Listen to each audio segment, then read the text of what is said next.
শুধু হাঁটলেই মিলবে সুস্থতা? 10,000 কদম নাকি জাপানি স্টাইল, কোনটা আসলেই কার্যকর? সারাদিনে 10,000 কদম হাঁটা এ যেন এক বিশাল চ্যালেঞ্জ, কিন্তু সুস্থতা ধরে রাখতে আজকাল অনেকেই এই লক্ষ্য পূরণে প্রতিদিনের জীবনধারায় পরিবর্তন আনছেন। জাপান থেকে উঠে আসা আধ ঘন্টার বিশেষ হাঁটার পদ্ধতিও এখন জনপ্রিয়তার শীর্ষে। তাহলে প্রশ্ন হচ্ছে, এই দুই পদ্ধতির মধ্যে কোনটি আপনার জন্য সবচেয়ে উপকারী? দুই পায়ের কদমে কতটা সুস্থতা? বিশেষজ্ঞদের মতে প্রতিটি পা ফেলার সময় শরীরে ক্যালোরি বার্ন হয়। ওজন ও হাঁটার গতি অনুযায়ী এই ক্যালোরি খরচের মাত্রা বাড়ে বা কমে। মানে, আপনি যদি ওজন কমাতে চান তাহলে নিয়মিত ও দ্রুত গতিতে হাঁটতে হবে।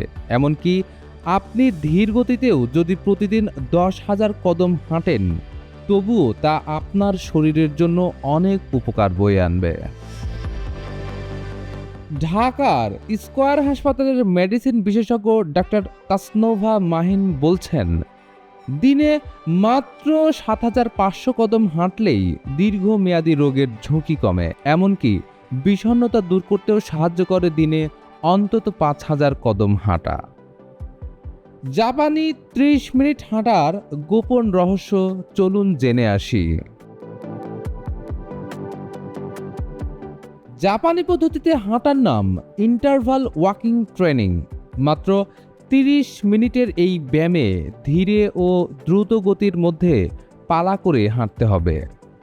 প্রথমে 3 মিনিট ধীরে এবং পরে 3 মিনিট দ্রুত, এভাবে 30 মিনিট চালিয়ে যেতে হয়। এই পদ্ধতিতে হৃদযন্ত্র সচল থাকে, রক্তচাপ ও ডায়াবেটিস নিয়ন্ত্রণে থাকে, এমনকি পেশিক্ষয় কমে ও স্ট্রোকের ঝুঁকিও কমে।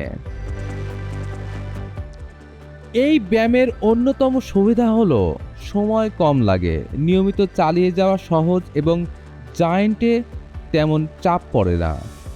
আপনি চাইলে মোবাইল ফোনে 3 মিনিটের 10টি অডিও ক্লিপ চালিয়ে পুরো সময়টা মেপে নিতে পারেন। তাহলে কোনটা ভালো? বিশেষজ্ঞদের মতে জাপানি পদ্ধতি দীর্ঘমেয়াদী রোগ প্রতিরোধে আরও কার্যকর হলেও দিনে বহু কদম হাঁটার অভ্যাসও কম উপকারী নয়। আপনি চাইলে দুটো মিলিয়ে নিতে পারেন, সকালে 30 মিনিট জাপানি স্টাইলে হাঁটা আর বাকি দিনে ঘর, অফিস বা ছাদে কিছুটা হাঁটা। এই কম্বিনেশনই আপনাকে রাখবে সুস্থ ও ফিট। সবচেয়ে গুরুত্বপূর্ণ হলো নিয়মিত চর্চা এবং সঠিক ভঙ্গিমা। ব্যায়াম হোক যতই সহজ, ভুলভাবে করলে সুফলের চেয়ে কুফলই বেশি হয়।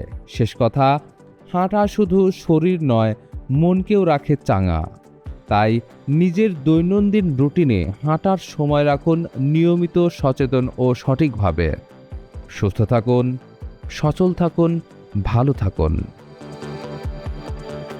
এমন আরও সংবাদ পেতে চোখ রাখুন ডেইলি মিন্টে।